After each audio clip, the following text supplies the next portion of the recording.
Hey children, happy morning. Welcome back to the Computer Science virtual learning session. I'm happy to see your interest in doing all the activities and taking notes. Here comes the next topic. Categories of computers based on generation. The term generation can be related to the word innovation. Innovation refers to a new idea, creative thought, or imagination in form of device or method. In every generation, computer technology becomes more advanced than the previous one. Let's start with the first generation computers. The first generation computers were developed between 1940 to 1956.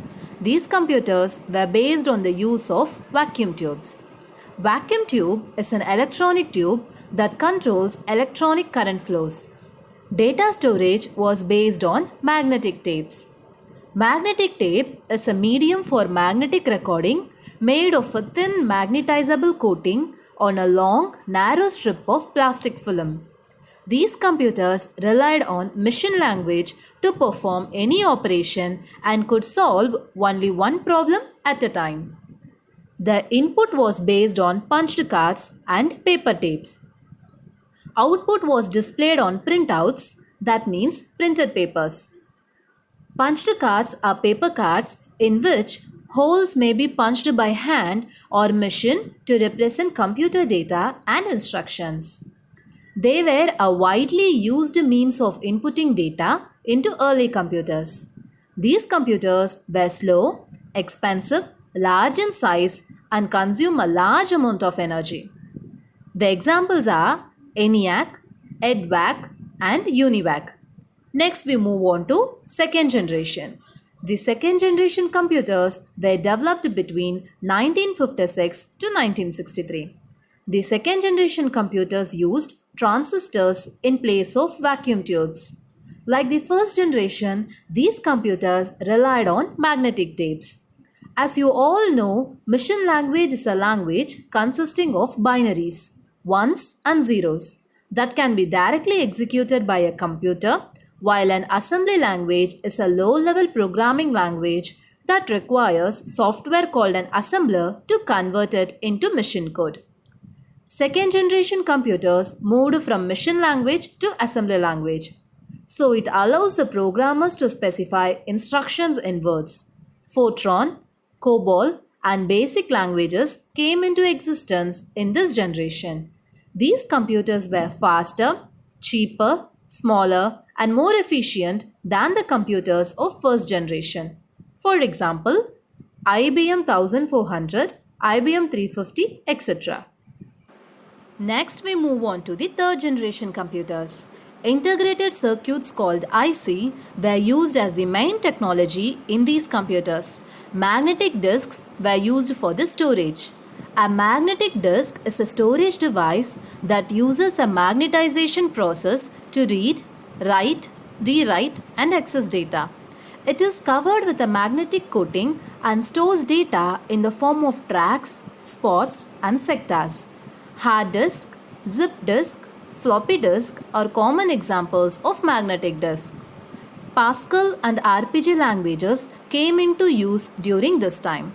These computers were small in size, had huge storage capacity, higher calculating speed, and reliability than the previous generations. Keyboard was used as an input device, monitors and printers were used as output device. Examples were IBM System 360, Apple I, Altair, etc. Then we move on to the fourth generation. The fourth generation computers, the present day computers, are based on very large scale integrated VLSI circuits called microprocessor. High capacity magnetic disks are used to store data. The input is done through keyboard, mouse, scanner, etc. Besides monitor and printer, various new devices such as plotters and speakers have evolved as output devices. These computers can be linked together to share storage capacity, space, data, etc. The use of microprocessors resulted in decreased size and increased efficiency. These computers are portable, that is, easily carried. Reliable means trusted and cheapest among all the other generations. Examples are Apple Macintosh, IBM PC, etc. And then we move on to the last generation, fifth generation computers.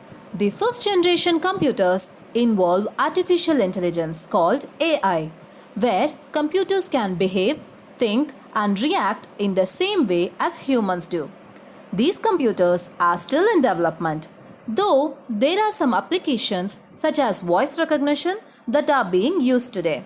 The goal of fifth generation computing is to develop devices that respond to natural languages, input, and to imitate human reasoning.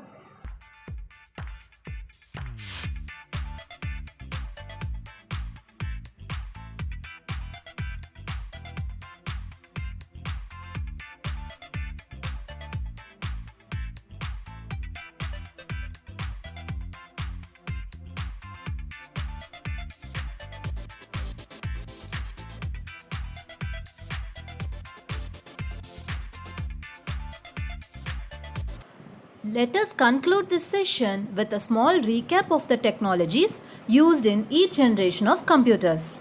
Come on children, let's revise it together. First generation computers used vacuum tubes. Second generation computers used transistors. Third generation computers used integrated circuits. Fourth generation computers used microprocessor. And the fifth generation computers are using artificial intelligence. Thank you children. Have a wonderful day. Stay home and stay safe.